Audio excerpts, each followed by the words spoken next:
Hello and welcome to episode 2 of Reservoir Red Dogs, the brand new Nottingham Forest podcast. I'm Matt Ford and my dream as a kid was to play for Forest. I never did, although I was a ball boy for the Forest v Stoke FA Cup tie in 1995. And you've got me a script, have you, this week? Brilliant. And I'm Paul McGregor. I played for Forest, but my dream was to be a ball boy for an FA Cup tie against Stoke. Do you write these? You get paid for this, don't you? On the show today, we continue our quest to find someone who ever owned a Zycom two-way radio. What is that? That was an advert that was always at the City Ground, in the executive stand. Yeah, got you. And we play a new game called Trick or Tree. How do we play that? Trick or Tree? It'll all be... Right, the whole point of having a script Yeah. is that it is stuck to. Okay. Derailed it already, Paul. Well, you're throwing me with scripts and all kinds of stuff. I just rolled up last week and we just had a chat and it did all right, didn't it? Yeah, but you've turned the introduction into a team meeting. So we're going to play a new game called Trick or Treat, and we've got some great mascot and ball boy stories from listeners. Keep them coming in. You can tweet us at RRD1865 or email rrd1865@outlook.com. Even more importantly, we are joined by a Forest icon. He played for Forest 526 times and is our third highest all-time appearance maker for the club. He's got 11 goals, including a brilliant header against Bayern Munich. So Phillips, who's actually going to curl this in. Borland is up there. Stone is coming in. And, it's in! Steve Chettle has equalised within a minute. And the goalkeeper thought the ball had gone out. Ladies and gentlemen, it's Steve Chettle. Steve, welcome to the show. Thank you very much, Matt. Hello, Paul. Hi, Stephen. Nice to see you again. You too, mate. So that felt very much like sort of first dates. Like you'd been on a date a while ago. I think we're well past first date. Yeah. So have you seen each other much since you played for Forest? I last saw Macca in a benefit game at Long Eaton. It must be 2 years ago. Yeah, about that. I scored another worldie in that game. You probably don't remember. Free kick, left foot. Yes, I do Against remember. Derby, it was. Oh, brilliant. Yes. Yeah, there you go. And what were you friends when you played for Forest together? It was a kid, Macca. I was like the elder the baby. statesman, and Macca was this upstart. It was himself and Bobby Howe, who came into the team around the same time. And he was... Macca was the new age footballer stroke rock star and did a little bit of everything, but it was a kid who was up and coming, and obviously I was at the my prime of my career, shall we say, in my late 20s when he came to the team. But yeah, there were good days. Obviously Macca's goal against Lyon was one of the highlights of, I think, everybody's European campaign as well. It was, and then you scored against Bayern Munich. Yeah, I wasn't you don't have to supposed thank to me for score. that, by the way. No, so I wasn't supposed to score. We did work in the day and the training ground in the morning, and I was the ball that was supposed to be played back across the area for somebody for a tap in. Oh wow! Yeah, so I scored by default, but yeah, everybody remembers it, and obviously I got the photograph of the goal and everything else. But we lost that game. We fancied ourselves when we got back to City Ground, and then it all came to pieces after we tried to chase the game in the second half. It went to the next level, didn't it? They took it to the next next level. level. They weren't bad, to be fair. Yeah, If they you had ever some look back at decent that players. side. That was incredible. Like Mateus, Jean-Pierre Papin, and obviously Ridiculous. Klinsmann, Struntz. Double World Cup winner. I just remember that. I remember the commentary on your goal because Klinsmann had just scored. Yep. And then Motson doesn't sort of realise what's happening. It's Dave Phillips that puts the ball in, doesn't he? He said, Nottingham Forest with a chance for a quick reply here. Owen Chettle. Steve Chettle! I don't know who's most surprised, myself or Motti, when we scored. My celebrations weren't great anyway, but it bordered on a camp dance. It's just you and Steve Stone, like boys. Like, I've never seen... You realise how little you see footballers smile these days when they score. Like, you're giggling, like, sort of... Well, he's trying to get over I think it was shock more than anything else. Like I say, one, I wasn't supposed to score. Two, I don't score many goals anyway. And I've just realised I just scored in the same goal where Trevor Francis scored against Malmo. That's right, in the same spot. In exactly the same spot, just outside the shot put circle. so like for like, myself and Trevor Francis, absolute Forest heroes. That's right. I mean, you grew up as a Forest fan. Yeah. Who was your idol as a kid? The King, John Robertson, who you had on here last week. Like I say, I thought you'd done me a kipper. He's come in and done full cabaret for a whole podcast. Then you've got me and tried to cover up from where John Robertson's just left. But my first meeting of Robbo, I used to train with the first team when I was 14 and going on school holidays. And my first experience with John Robertson was seeing this guy that I'd watched in the European Cups be asleep under a snooker table in the Jubilee Club. And I thought, Oh, is that what real footballers are like? Well, I'll see how we roll with this one. But yeah, that was my first meeting of John Robertson as a 14-year-old kid going into training with the first team. He was asleep under the snooker table in the Jubilee Club. So you were going in to train at 14 with the first team? Yeah, on school holidays. So you got spotted really young then, locally? Well, I was at Notts County. I was at Notts County at 12 till 14, and Alan Hill, who was a recruitment officer, who's still at Forest now, to be fair, I think he does worldwide. He left Notts and came across to Forest. Came round to my house when I was 14, met my parents and sat down with me. He said, I'm going to go across to Forest, I'd like you to come with me. And obviously, being my boyhood club as well, it was something that, well, yeah, where do I sign? It was one of those kind of moments. It's been a hard 2.5 months sitting with directors and directors' wives and hangers-on. So you played, obviously, under Brian Clough. A lot of people who, and we did this with Robert last week, a lot of people who played for him can impersonate him. Yeah, yeah, I got that text as well. Can you do a Cloughy impression? Well, it's not really an impression. I've got a story which linked him signing my first contract, and you know, obviously I try to do his kind of his voice in it. So there's myself and Phil Starbuck. You remember Phil Starbuck who got in the first team just before myself, and it was pre-season. We're just about to go away to Holland pre-season. We had all our bags packed, ready to go away, and the gaffer called myself and Phil into the office. So he came and he says, "Lads, I'd like to offer you a contract. I want to offer you £100 a week. You've got 2 minutes to decide. Now get out." So we myself and Phil went outside, and we were on a massive £35 a week at that time on the YTS scheme. Yeah. We'd been around the first team, obviously invited to go away.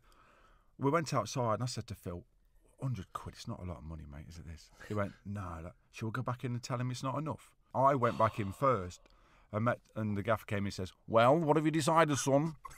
He says, "Well, gaffer, I'm just about to go away pre-season. I'm around the first team. I'm on £35 a week. I'd really like a few more quid, to be fair." He went, "Right, okay, son, give me a tracksuit." I went, "What do you mean you give me a tracksuit?" He says, "You're not coming away pre-season, give me a tracksuit."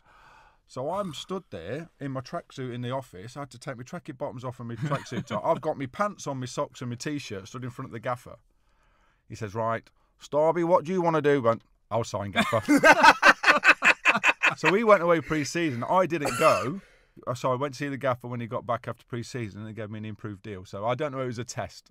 I don't know. Wow. But do you think there is... He probably did respect you a bit more for standing up to him, didn't he? Do you think? I don't know, possibly. And then from then on, once you were an established part of the sort of Clough team, that sort of second wave of like the late 80s, early 90s, what was your relationship like with him then? It was pretty good. As an apprentice, we used to go to his house and clear his garden of leaves, and he used to cook for us. We used to do that. Yeah, so we used to take us on the minibus. The driver used to take us to the gaffer's house, see us in the morning, give us these brushes, give us these bags, do his garden, which is absolutely vast. And by the time we got to one, it was like painting the Forth Bridge. There was leaves everywhere again where you've just been. But he'd cook lunch for us. He'd let us look around his, well, there were videos at the time, VHS videos, watch games, and he's got his study with all his pictures and all his manager a month things on there. So it was a great, it was a great apprenticeship for us just to go and spend time with him away from the ground. Because at the ground, he was, a different person. He was a football manager. The last time we were there, we were sweeping up down the bottom where the apple trees are. Yeah. And we take sacks back, and every now and again, you just hear... Look round, Gaffer's sat there, feet up, launching apples at us while we're trying to sweep them up. I take it Frank Clark didn't do that. No. Frank Bananas. Frank was a different breed. Frank obviously came in when the game had changed slightly, when the Premier League had come in, and obviously Brian had left, and the game changed, and Frank changed with it. And like I say, that was kind of my second phase of my football career. Because when Frank came in, we went away pre-season, and he literally said to me, "You're on trial," because he wasn't sure whether I was a player that he wanted. Oh, God. So we went away to, I think it was Pinzolo, who went away pre-season, and he said, "You've got a week to impress me." So I went away pre-season from playing in all these games and these cup finals and representing this football club. And he said, "You've got a week to impress me." So after that, got back pre-season, signed a new deal, played every game that season. So it was a kind of a test every couple of years. Somebody'd always come in to try and take my place. Colin Foster came in, Cole Tyler came in. And I had to, every year or every 2 years, I had to fight for my place, and, I managed to do it because managers picked me. You played across sort of two very different eras, really. The sort of last era of, like, terrace football when, football was football and pitches were cut up by Christmas, and then into the Premier League era where the money was starting to get good, but nowhere near what it was like now. How much did the culture at Forest change in that time? Did it go from being sort of, people still smoking and drinking to then people all of a sudden being sort of disciples of Arsene Wenger and watching what they ate, or was it different at Forest? I don't think there was that culture of always smoking, drinking. I think that was the phase before. Yeah. Robbo's lot. Yeah, Robbo's lot. But who did okay with drinking and smoking, to be fair. But no, we were professional, yes. Didn't do a lot of training. Didn't do a lot of research on opposition. The manager knew what he wanted. He picked players that he said suited his team. And if you can play, you can play. That was basically it. He used to stick a ball on a towel in the middle of the dressing room, say, that's your friend, look after it. That's what we're going to do today. But then the Premier League arrived. Obviously, Brian retired. Frank came in, and I think he realised that something had to change. We had a fitness coach for the first time in Pete Edwards. Pete Edwards, yeah. That's right. The mighty Pete Edwards. And Nemesis. he was, I think he was kind of embarrassed on how unfit we were. I think he had to scale down his pre-season to a third, is what he said. Mate, can you remember Woney with him? Woney knocked him out once. What? From about from about 40 yards with the ball. How long are his arms? Pete deliberately. Bless him, he was really good at the endurance kind of stuff, but he couldn't run for toffee, Pete. Because his feet were about size 14 and he was about 3'8". Yeah. Like Wayne Sleep, wasn't he? Yeah, skis. so he's running around the outside, and Woney's got a ball in the centre circle, and Pete's just going around the top corner flag area, and Woney went, "Watch this." And he zinged this ball with his wand, and he's caught him flush on the back of his head and knocked Pete over. Oh my word. But he was good, Pete. He was good for us, and Frank was good for us. He signed some good players, obviously, and that was like the next phase of my career. And I remember, I used to go and watch the team train sometimes down at the training ground. And I remember Pete Edwards having you in like jackets that had like lead weights in and like parachutes coming out the back and that. Yeah. Was that useful, or was that just that was his sprint training? We had bungees, isn't it? Yeah, we had lead weighted jackets on with parachutes on the back. So you'd run with these, let them go, run without them, and you're supposed to see a difference in how you run. So, but that was sports science. We just wanted to play football. It just looked like you'd all landed in a field aside having a game of five-a-side, like the Red Arrows and ejected. It was a massive culture clash, wasn't it? It was really, because obviously Pete was eat greens, drink water, do this. Some of us were just living the life. But yeah, it was a huge change from going to Antonio's on a Friday night and having steak and chips when we're going to play on a Saturday. Where would your haunts be when you played for Forest then? So Trattoria or Antonio on Trent Bridge, that was the sort of well-known. Always. What about in town? Where were the sort of watering holes? Yates's, we did the lot. Oh my I remember God. one Christmas doing Yates's when we got attacked because somebody was chucking beer mats on somebody else. We got attacked in there. We got evicted from another place when we were dressed as dwarfs one Christmas do. Browns down at Hockley was a place nice. we used to frequent quite often. We used to enjoy a champagne breakfast every Christmas before we went into town. And for we'd our start playing Christmas golf, do. wouldn't we? So drinking golf. Yeah, drink golf and the salutation and Jerusalem.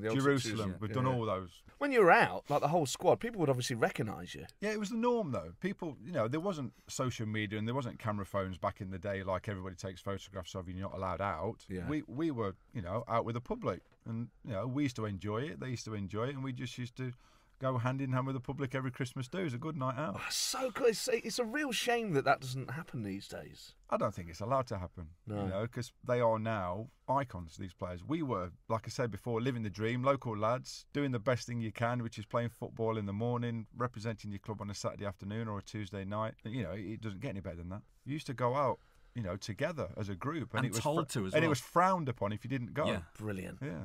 Did you ever go to Paul's gigs? I've been to two of Macca's gigs. Yeah. I went to one at Rock City. Oh, the famous one. The famous one that everyone's at, yeah. No, but the more famous one was the one in the Avery. On Trent Bridge? Yeah, when he kicked off a massive diva strop and kicked his drum kit in because his microphone didn't work properly. What? Well, full diva. May this be a lesson to Johnny. If my microphone's not on, this is going off, mate. So what? It was hilarious. And like with the whole squad. Because obviously we know Macca as this footballer. Yeah. And he was full murked up in his band. See, I still even remember the name of the band. And he had his like you Merc haven't emblem. got the poster. Yeah, I've still got my poster. And it was literally in the conservative part of the Avery. We're all there having a beer as normal, watching Macca do his thing. And then it all kicked off. He went full strop mode like a baby. It was embarrassing. Like, what were the audience doing? There's only us in there. Yeah. But did people try and intervene and say, calm down, Paul? No, it was rock and roll, man. Yeah, loving it. It was like, here's the Nottingham Kurt Cobain. It's all happening. Well, let's hope things don't end in a similar fashion. Now, we've had some emails in, a variety of things. Our first topic last week was number 1 is Brian Rice. And number 2 is Brian Rice. And number 3 is Brian Rice. And number 4 We were asking if Paul had had any chants about him, and there was sort of one Paul McGregor. But Craig Biddleston from Wakefield has been in touch. He said, I vaguely remember, over 20 years ago now, trying to start a Paul McGregor chant to the tune of the Macarena. Give him the ball, score a goal, Paul McGregor. Give him the ball, score a goal, Paul McGregor. Give him the ball, score a goal, Paul McGregor. Hey, Paul McGregor. And he's just said, needless to say, it didn't take off. What a shame. That's a real shame, that, isn't it? That's a great chant. Yeah, but you could have picked a cooler tune than Macarena. Macarena. It's like, know your audience. Yeah, I can't imagine the A Block doing the sort of dance moves. Did they do the... Can you imagine? 3 amigos. How good would that be? The full arms across the chair, hands on the hips, the full set. Did you have any chants about you, Steve? Do you remember any? I know one. There was the was it Paul McCartney and Wings? Jet. Yes. And they just turned it to Chet. It was that simple. Brilliant. It was Chet. kind of basic. Da, da, da. Ooh, ooh, ooh, Chet. That's great. Quality, wasn't it? That's really cool. It's kind of low on syllables, but weren't really Macarena. But doesn't matter. No. You scored in the first game I went to, Sunderland. I think it was 1991 season. Yeah, that's one of my favourite goals because it was a proper goal. Yeah, down at the It wasn't even just a header. It was a shot and everything. With my foot and everything. That was a great game. That was their Nigel Clough scored the second. 2-0. Yeah, that's right. Yeah, It was nice, sunny that day. It was lovely. It was the first. I was stood in the Bridgeford end. That was when both ends were still terraced. But we did have an encounter many years after that. I used to listen to yourself and John on a Saturday morning, and I was devastated when I heard this. I tried to contact you after it, and you must have either not seen it or thought, I'm never going to speak to him anyway, and just binned it. Well, maybe I didn't. And parked it. Maybe I didn't think it was you. Maybe I couldn't believe. But then we did chat on Twitter, didn't we? But what had happened was I used to regularly go and watch the team train down at Lady Bay. I remember this must have been like 97, 98 season, I think, and the team were training on the pitch. So I turned up, and then Liam O'Kane asked us if we'd, because the balls were going into the stands, would we go and get the balls and just chuck them onto the pitch? So I'm chucking them on the pitch, and I could just hear, the air being turned blue. The F this, you effing this, what the F are you doing? Aye! I sort of turned round. I was quite, I've got a bit of weight on me now. I was definitely fatter back then. I was out of puff. And I just, I don't know what had happened or why it had, I think what had happened was, I think your team either had a corner or a goal kick, and I'd thrown it, and it had resulted in the opposite happening because of where the ball had landed. And I was just like, I'm sorry, Liam O'Kane told me to throw the balls on the pitch. And you were livid, and it scared the life out of me, Steve. One, I don't remember it, and two, that's not the real me. I felt so bad for having told it, because I thought it was hilarious afterwards, And I just felt so bad that I told it on national radio and repeated it here today. Well, first time we met, you told me the story, didn't you? And I went, I remember it. It was lost somewhere. Yeah. That's not how you think of you. You think it's a nice smiley face and good lad, and then you just, he went. I know, he absolutely went. Yeah, I am prone to throwing a strop mid-five-a-sides or anything if things don't go my way. Because obviously now while I coach, I realise how much it takes to organise coaching sessions and what coaches do for you. When I was a player, I was completely self-indulged in myself. If the session didn't involve me, I thought it was horrendous. Yeah. So, and that's what I was like then. Now I'm a little bit more appreciative and know a little bit more about the game. So back then it was just all about me. Oh, it was funny though, because that was the period. I think Marco Pascolo was in goal. That's probably the reason I was shouting. He had his braces stuck in the goal again. Oh, but it's. I'm glad that we've managed to bury the hatchet, Steve. Now we've had a number of emails about people being mascots. I was a mascot for a game in '93, Crystal Palace at home. One thing I forgot to mention about that was Nigel Clough forgot to take me out, so I went out with the ref. What, afterwards? There you are. You're all done up. Jacket, best frock. He left me. So what age are you in '93? I was 10. Okay. And it was one of Clough's last games. It was towards the end of that 92-93 season. I remember being stood in the tunnel, and then the teams had just gone out, and someone was like, "What are you still doing here?" So I had to go out with the ref. And like back then, you're on a waiting list for like 3 years. It cost a fortune to do it. My mum had had to save up, God knows. I mean, to this day, I feel guilty that my mum paid all that money. And you walked out with the ref. I walked out with a ref. How And like, everyone at school was like, Nigel Clough, guys. It was horrible. It was horrible. But anyway. But we've had an email here from Richard Sams. Paul? You want me to read this, do you? Yeah. Oh, all right, That's here right. we go. Do I have to do that intro? Hey, hey. That's what he's written. Okay. All right. Hey, hey. Just listened to the first RRD podcast and loved it. That's nice of him, isn't it? Cheers, mate.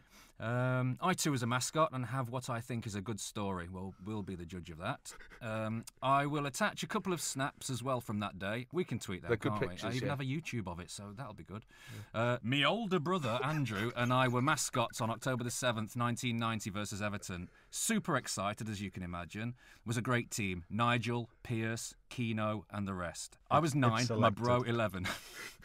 On travelling up to the City ground, I said to me mum, Mum, do you think Stuart Pearce swears when he psychs... You see what he did there? When he psychs the team up? And will he swear in front of us? As we arrived and got changed and went into the changing room as led by Crosley, everyone was in there and it was like the best day ever. Pearce was great and introduced the full team and we shook hands. We were then taken to meet Brian. We left the changing room, and to my surprise, before the door had even closed, Piercy launched into, "Let's get out there." All right, hang on. "Let's get out there and have a great day today, boys. Focus!" At the top of his voice. Mum was wrong. Met Brian, had a great little chat with him, ran out and did that full thing, which was awesome. Back down the tunnel to get into our tracksuits, I should say, and to watch the game. We were changing in a side room directly under the stand. Steve Hodge scored within 3 minutes of the game starting, and the place went ballistic. Within 30 seconds, Brian opens the door and says in his way, "I've never seen a pair of southern softies get changed so slow in my life. Get out here now, you're missing it." All right, yeah. That's not bad, He had left the dugout to do so during the celebrations. What a man. I'll never forget that day, my hero Pierce giving both barrels and the greatest manager ever calling me out for being slow. Keep up the podcast. Love the first episode. Cheers, Rich. P.S. Pierce thought it appropriate to have the team photo for us done in his pants. Classic. That photo is on there, so we can tweet that. But Brilliant. Piercy didn't go out for a warm-up. Piercy used to run up and down the corridor in his pants, socks and trainers only. Yeah. It was the weirdest thing in the world. Yeah. One of the greatest players at Forest and England history didn't go out for a warm-up, didn't kick a ball, ran up the corridor in his pants for half an hour. And like, what was that? Was that a sort of? Do you think he was sort of adding to his mythology, or was that genuinely how he got? No idea. I've Ready for the never game? brought the subject up with him, to be fair. Why'd you run around in your pants before the game, man? There was certainly a sort of a magic to not seeing him before kickoff, so that when he did burst out of that tunnel, it sort of meant more. But you just presumed that he was doing his stretches in the dressing room, not running around half Just naked. in his pants, yeah. Pants, socks, trainers only. And would he scream like that a lot in the dressing room? Yeah. The European games were probably the greatest stage that we've had in a long time, and he was the chief motivator. He was Mr. Lionheart, really. Paul, there's a great story you remember about Stuart Pearce and Eric Cantona and the difference between them in the tunnel. It was my home debut, so it was against Man United, and I was at the back of the Forest line. And as we were coming out, you've got Piercy absolutely going mental, trying to psych everyone up, screaming his head off. And the Man United side, just stood nice and focused and all that. Cantona's just stood there. And Pierce is bouncing off the walls, and he just turns around, looks at the boys up and down, just like that, flicks his collars up, and you just see them. That was their G up. That Cantona just turns around, puts his collars up, and they all just walk out. And there's those like, come on, come on. And I just thought, that boy is so cool. Did you ever think about having? Was there any sort of pressure that you would put on yourself, either of you, to have like a sort of thing like the collar up, or Bart Williams wouldn't do his laces up, or something like that? A gimmick? Yeah. I couldn't carry a gimmick. You had your camp dance, didn't you? I'd a broken nose. That counts. When was that? I broke my nose 4 times, but it's the thing that everybody can have a thing. But Macca was a speedy winger who had this rock and roll persona about him. I was a straight up and down centre back, and I don't think you can carry many gimmicks as a centre back, Matt. To be fair. No, I think that's a fair point. You have to be kind of a flair player, don't you? Really, to have like different coloured boots. Yeah, Yellow boots. There weren't many around back in the day. There weren't, were there? It's so hard now to find a pair of black boots. I can remember those. I remember Apta coming out, and everyone coming around with these Apta boots, these new Italian boots, and trying to sign up loads of young players to wear these boots. And they were all kind of like white ones, red ones, blue ones. I think they were the first. I sat down with the Apta. This isn't a boring story. I sat down with the Apta guy in the Royal Hotel. He took me for a carvery. And said, "Do you want to wear my boots? It'd be sushi now. We're going to call them Apta Paul McGregor's." I was like, "That's not going to catch on, mate. It's hardly the Macarena, is it?" If Paul McGregor doesn't want to buy Paul McGregor boots, who would? Richard Lamb got in touch with us regarding you, Steve. He said, "Great podcast, by the way. Not a funny story, but when I was learning to drive at BSM on Mansfield Road, Steve was always the guy who had the lesson after me. The instructor would introduce him as Steve Chettle, Forest Football, as I handed over the keys to the Mini Metro, almost as if I didn't know. Would have been late 87 or 88. Like I said, not funny. Keep up the good work." I do remember. Yeah, I had an awful lot of lessons because I failed 5 tests. 5? 5. And that was back then when there were no cars on the road. Yeah, that was in a Mini Metro. How can you fail in a Mini Metro? But then did you get... Because back then, when people got like a free car, you used to have your name like splasted on the side of it. Yeah, I had one from... it was Cowies at the time. That's right. Steve Chettle drives Cowies. Wow. I had a... What did I have? I had a Sierra. It was like driving a bus. Oh, I remember that. Sierra. Yeah. I remember Pierce having a Volvo. Pierce had all kinds of things. When Pierce first came in, he was Mr. Cool, had a Capri. Oh, Yeah. Him and Des had a Capri. Yeah. Des had a 2.8 injection blacked out Capri. Go on, He was the king. And then Piercy had... then the club got dealt with Nissan cars. I think Piercy at one point had a sponsored Skoda. Oh, no. Can't have Pierce in a Skoda. I think he did have a sponsored by some local garage. I was back in the day when people just wanted name plastered all over the place. I don't think you could take them anywhere nowadays. What other perks would you get back then? Was it just cars? Would you get other goodies? Used to get discount at decent clothes shops back in the time. Like Ciro Soterio? Can you remember one? Yeah, with the ridiculous emblems on your front of your sweatpants and your sweatshirts. Amazing. Do you remember when McDonald's landed right next to the ground and we got given gold cards? Yeah. Free McDonald's whenever you want. And was this just before Pete Edwards came in, or was it after that? Probably was, yeah. What, you could just go in at any point? Yeah, at any any time, point. gold card, come in, have what you want. And They soon put a stop to that. But would they... Like, would you have to renew that every year, or could you just have that? Was that He was unlimited? just given forever? a card. Wow. They got given us the start of the season. I don't think I used it, to be fair, being the ultimate professional. Oh, I battered it. I was living on my own. What would you have then from McDonald's? What would your order be? I was a full fillet of fish kind of guy. Okay, well, that's quite. Yeah. That's not nuclear though. You can if you get a bad fillet of fish, filet, Fillet. you bite into that. Some of the juice from that can really cause damage. How?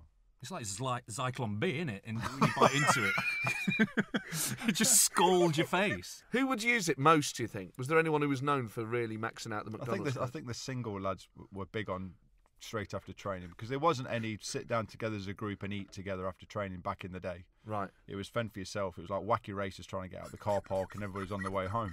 And into the drive-through for the McDonald's. Yeah. Oh, there you are. Right, we're going to do fan on the phone now. Every week we get a different fan on the phone. Oh, what have we got? This week's fan on the phone is a budding comedian and star of The Last Leg, Josh Widdicombe, who joins us now. Not strictly a Forest fan, but a big fan of Reservoir Red Dogs co-host Paul McGregor. Josh, welcome to the show, and I know we're making a real dream come Huge true. McGod fan, really. So did you ever get to meet Paul, Josh, when you were a fan? No, of course not. You can meet your heroes. They can only disappoint. And I would disappoint. No. No, I didn't. I was at sixth form at the time in Exeter, which obviously so I had to keep my Plymouth colours to myself, and it was actually quite a bad time for people I got. Yeah. Without Paul, I think that would have been the bleakest period in the history of the city as a whole. Oh, thank you. I remember Wayne Sullivan being a decent player as well, and Chris Hargreaves. Oh yeah, they were good. That's 3. So you only needed 8 more players to win the team. No, it was a great time for me, though, because I'd come from, obviously, I'd done my knee and then went to Preston under David Moyes and a bit in the wilderness after promising a lot, really. And then I came down, Kevin Hodges and Steve McCall, who was a great player, by the way, one of the best players I've ever played with, Steve McCall. Steve McCall was the best player I've ever seen at Plymouth. He with was the unbelievable. obvious exception of you. Just one of those players that would just he's no amazing. pace, but could get past anybody. And sort of had 11, 12 games as this great white hope, didn't score a goal. And then one, I put in a cross and it sort of hit someone's foot and looped over. And I claimed the goal, and that was it. It was hat-tricks, scoring braces, hat-tricks. I can't remember a game not scoring. It was great. The team at the time that you went 12 games without a goal and we still kept you on as one of our Premier strikers. Josh, we're also joined by another Forest icon today, Steve Chettle. Hello, Steve. You made up with Fordy then? Yeah, we have. The beef's gone. It's completely hatchet buried the lot. Yeah, we're best of friends now. Yeah. That's good. Your podcast, Quickly Kevin, covers 90s football. Obviously, Steve is one of the icons of 90s football. What are your memories of Forest in the 90s? Well, I hate to bring it back to Paul McGregor, but him scoring the rebound from the penalty and I was thinking about this earlier. Did someone run into the post? Coops got slammed into the post and then snapped himself in half. It's great, isn't it? I think someone posted it on our Twitter page. They did, It's hilarious. It's brilliant. Was he actually unconscious? No. That's what I remember about Forest of the 90s is Colin Cooper running into a post. Heady days. Stan Collymore, Brian Roy. I'd say it was a good time to be a Forest fan in the 90s, wasn't it? Mid-90s was excellent. Yeah, really good. For some really good great strikers. We had obviously Kevin Campbell, Pierre Van Hooijdonk, Brian Roy, Stan Collymore. Jason Lee, of course, yeah. Jason Lee was a foil for lots of superstars. He was, of course. Absolutely. Badil and Skinner. Yeah. Did you had Frank Skinner on your show recently, Josh? Did you ask him about Jason Lee? No, because we have no guts of asking any questions that might be difficult. So we didn't ask him about Jason Lee. Well, I mean, I was saying if we had Southgate, we'd probably dodge the missed penalty in 1986. Josh, it's been a pleasure having you on. I know you've made Paul McGregor's day. One more question, Paul. Where is your Plymouth Argyle 1990-2000 Player of the Year trophy? It's on display at my mum and dad's house, and they despise it because it's big. So my mum has to polish it, and my dad's grown out of it now. He's not that fussed about it anymore. It just sits in the corner as this sad old shrine to a lost epoch. Well, at least they're not Steve McCall's parents. He's got about 10 of them. He was honestly, mate. He was so good. So good. Josh, it's been a pleasure. Thank you so much for coming on, mate. It's a pleasure to promote on the second biggest football podcast. Here we go. We are on a sort of eternal quest to find people that ever used a Zycom two-way radio, have possessed Rainham Steel or eaten Mornflake Oats. These were sort of some of the iconic adverts around the side of the City Ground. Paul, you got an email from Alan. What's he saying? Okay, let's see this. Dear RRDs, at the risk of sounding a touch middle class, shut. No, at the risk Class of sounding warrior. Yeah. But the steel beams in my kitchen extension were fabricated by Rainham Steel. There was a delivery note stuck to them which verified this. I wish I'd taken a photo. On an unrelated note, I have fond memories of drinking Forest Cola as a youngster in the City Ground. It came in an unusual can with round bumps on the bottom. I used to keep an empty can in my bedroom as a sort of trophy till my mother threw it away. Loved the first podcast, and yes, I've done a review. Where? On iTunes. Ooh, okay. So thanks for reminding us that. If you, in order to help other Forest fans find this show, if you could review it on iTunes, that'd be very helpful, and subscribe to the podcast and share it on social media and all the rest of it. I don't remember there being Forest Cola. I remember there being Forest branded crisps. Right, okay. No, I so instead of just selling Walkers, they'd sell crisps that were in a bag that had the Forest logo on it. I remember my cousin having one on a pin book. She was a Forest fan as well. People keep these sort of things. Johnny Owens just said Des Walker crisps. About 20 years too late on the football crisp. What was it? Salt and Lineker. Oh, yeah. Smokey Beckham. You lot were probably getting them free down at McDonald's with all the other junk food you were getting. Oh, yes. So now it's time for a new part of the show called Trick or Tree. Oh, okay. So this is kind of true or false, and we will give the answer next week. So I'm going to read out a story from Forest history that is potentially true, which would be tree, or false, which is trick. Here we go. All right. So this is about a guy called Bert Badger. Bert Badger played for Forest twice between 1909 and 1910, and despite his attractive, alliterative name, it wasn't the one he was born with. Bert had actually been christened Bert Bodger, but was known as Badger by school friends. Boffins at the National Football Museum wrongly presumed this to be the result of lead fume-induced early 20th century horseplay born out of low life expectancy and a poor diet, but historians have uncovered fresh evidence which shakes this theory to its very foundations. Leading experts now believe that Bert's nickname Badger has a far more literal meaning. According to documents seen by Reservoir Red Dog archivists, Bert frequently slept outside and under hedges. Not only that, but early school reports described him as, quote, territorial, and suggest he could be ferocious if not approached slowly and directly from the front. It's also possible that he had TB. So there's Bodger and Badger in this. Yeah. And it was Bert, so it was alluding to Bert Raccoon from the Raccoons. Okay, so Bodger and Badger is the mashed potato eating pair off the TV. Maybe There's a lot of coincidence in there with links to kids' TV and things. Do we have to give you an answer whether we think this is trick or tree? It's absolute nonsense. So you're saying it's trick? I'd go trick. And Paul? Trick. You're saying trick. We'll find out on next week. I'll let you know afterwards, obviously. Yeah, you better do it. We should say thank you to you all for downloading it and sharing it. We went in at number 2 in the iTunes sports charts.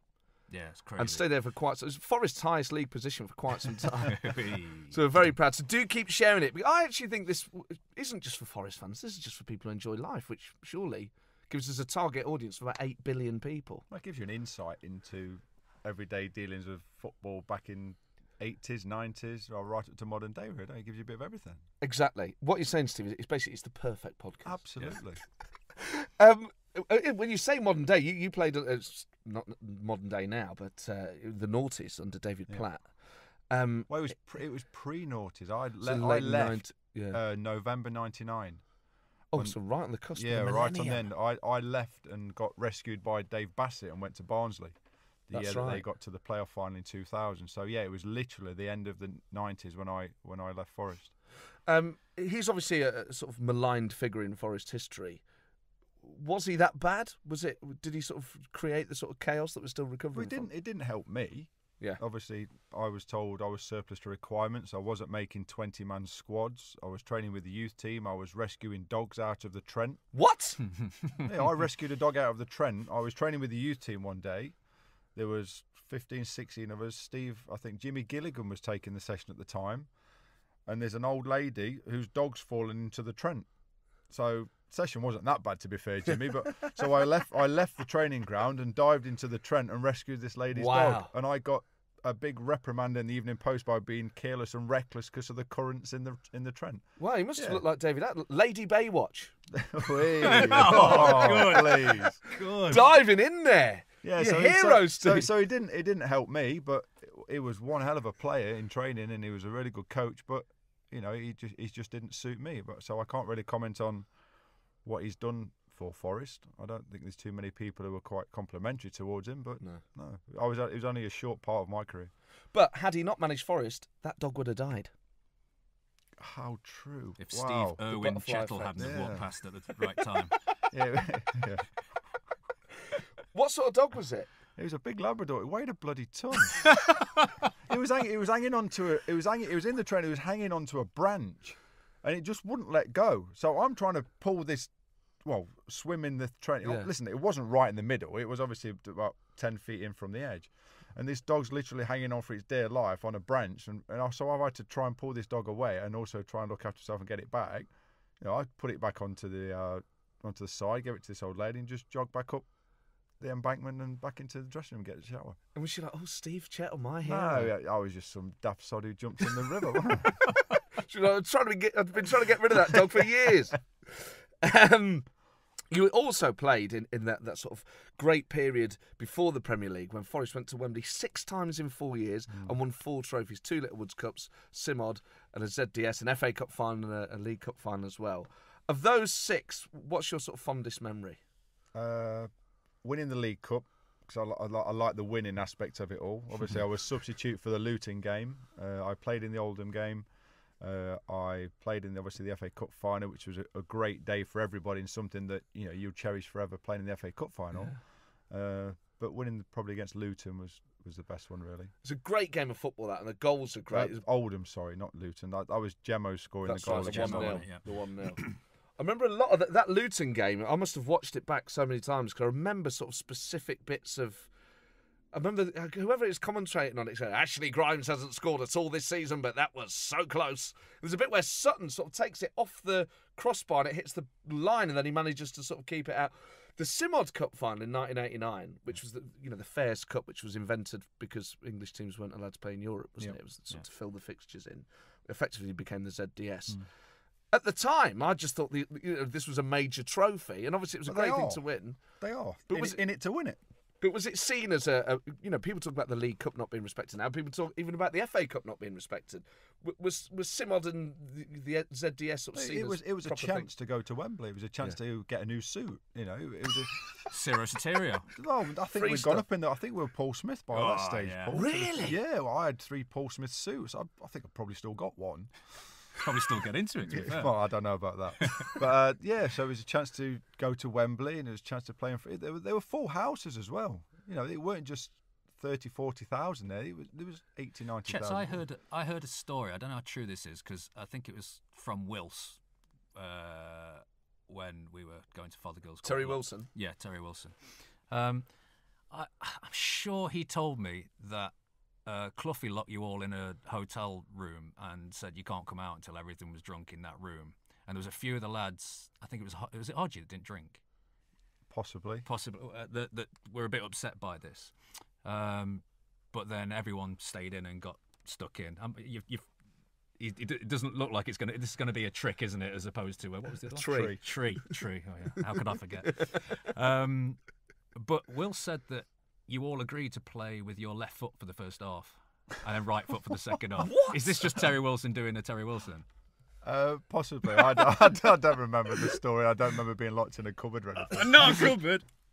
But in a cup final, I could understand in like a pre-season friendly. I guess But in a cup final, to play with one leg in one half and one in the I other. played most of my career with one leg, though. Yeah, me too. That really doesn't count. Yeah. It's for standing on. I think the main thing is that when you look back, it's plausible. It is. Under Cloughie, anything is sort of. It was not out of the realms. Yeah, I'd heard that story. I'm sure it came from Wills. That's a great story. Let's just believe it. It's true. Let's just say Tree. Tree, sorry. It's tree. Steve, what mementos have you kept from your playing career at Forest? At home, I have shirts. That's all. I have cup final trophies at my parents'. I have England under-21 caps at my parents'. Great. FA Cup final at my parents', but I only have shirts at home, and I've got nothing out in the house to represent, a playing career of X number of years. You haven't framed the shirts and put them up? No, they're Why not? This baffles him. They're in bags. What? Right, I need to know that they're in good condition, Steve. Yeah, they are. Yeah, they're in good nick. But they're not going to get moth-eaten in some loft. No, they're in bags in a moth-eaten loft. But you can't. So which ones have you got? I have my FA Cup final shirt. I have the shirt where I scored the goal against Munich. Wow. Did you swap with anyone? I swapped with Klinsmann at home. Yeah. So you got his shirt? Yeah. Wow. And have these been dry cleaned, or are they just? No, they're just stinking and sat in bags. Really? Yeah. You look astounded. But He needs a like, massage. But this is That's like the what you Holy Grail. This is like finding that you've got the Holy Grail in your house. These are magical items. Well, it's something that really I'm not big into keeping memorabilia and things from playing. I had a Cantona shirt, Keane, Owen, but I auctioned them all when I had my testimonial year. So somebody else has got them because they really want them on the wall. I wasn't really too fussed. So what are you going to do with them then? Probably nothing. But they'll get passed on in the family, and then Well, not really. Tell me My son at the moment, he's at Peterborough, playing That's at Peterborough, right, he's framed all his shirts. So he's had all his shirts framed, and mine are still sat where mine are sat. Yeah. But you've got to make sure they're well looked after. I worry that you're going to move house, and then these shirts are just going to be sat there in a loft, and no one's ever going to see them Can you again. imagine someone finding them though? Yeah, But they'll go, Who's this? What is this oversized stinking shirt? What is this? It's got Fillet fish shorts all And down they the don't front. and even back in it's the still day, warm. from the European games, it didn't even have your name on them. That's right. So it was just a numbered shirt. Number 5. Yeah. People will be listening to this, Steve, sort of very sort of pleased, I think, that you're modest, but also aghast that these items of national history, you've got to do something with them. I've Like done something with them. I put them in a bag. But let's They're say, safe, Matt, honestly. but you could give them to the National Football Museum for safekeeping, and then other fans could see and go, that's a shirt from. Yeah, an I FA think Cup they've got bigger fish to fry than my shirt, to be fair, Matt. bigger Fillet fish. Right. Well, that probably brings us to the end. I have a gift. Oh, crikey! What's that? Obviously, you contacted me and told me that my hero was on the podcast before me. Yes. And he did full cabaret and stand-up. Yeah. And I obviously sent you a picture of I have something that I own That's right. that you told me to bring in. Yes, the Madness Fez. So I've got you one as well. No way! No way! There you go, my friend. Yes, no way! So hatchet fully buried. That's for you. Look at that. You legend! Oh, that's so kind. Nothing says I forgive you like a Madness Fez. This That is one's so mine kind. because it has my Madness pin badge on it. That is so. there Oh you go. my God! What a treat! You know, I don't expect to wear it all the time. Oh, I do. But only when I see you. that's not like a threat. That is so cool. My pleasure. So, Steve, I mean, you are a Madness fan. Do you think we could get you to do it? Yeah. Do you know the words to Baggy Trousers? Yeah, sadly enough, I do. Because it's almost like rapping, isn't it? I can't quite. Listen, well, I'll have a go. I'm game. How does it start? It's just naughty. How does it start? Naughty boys in nasty schools. Okay. Naughty boys in nasty schools, headmasters Breaking all the rules. having fun and playing fools, smashing up the woodwork tools. All the teachers in the pub, passing round the ready rub, trying not to think of when that lunchtime bell will ring again. Oh, what fun we had, but did it really turn out bad? All I learnt at school was how to bend or break the rules. Oh, what fun we had, but at the time it seemed so bad, trying different ways to make a difference through. The headmaster's had enough today. All the kids have gone away, gone to fight with next door school. Every term that is the rule. Sits alone and bends his cane. Same old backsides again. All the teachers tell us no, walking home and smoshing snails. Oh, what fun we had, but at the time it seemed so bad. Try and so on and so forth. Yes, that's amazing. Oh, mate. Steve, it's been an absolute honour to have you. My pleasure. I've Thank really you so enjoyed it. much. Thank Cheers, you. Chet. It's been absolutely wonderful. Paul and I will be back in a fortnight. Sure. Hit subscribe. Share us on Twitter. You can tweet us at RRD1865. You can email us rrd1865@outlook.com. Leave us a review. It helps other Forest fans find it. Don't play the game. Don't make it a bad review. Make it a nice one, eh? See you in a fortnight. Goodbye. You Reds. Cheers. Actually, we couldn't end the show without mentioning Dylan Barker, who sadly passed away at the age of 20. He was a lifelong Forest fan and had suffered with cancer and sadly lost his fight with it just over a week ago. Lots of you knew Dylan and had a love and respect for him. He made a massive impact on those who met him, including the players who celebrated Barry Mackay's goal against Burton by unveiling a shirt with his name on. If you'd like to honour Dylan's life, he's asked that people make donations to the Teenage Cancer Trust.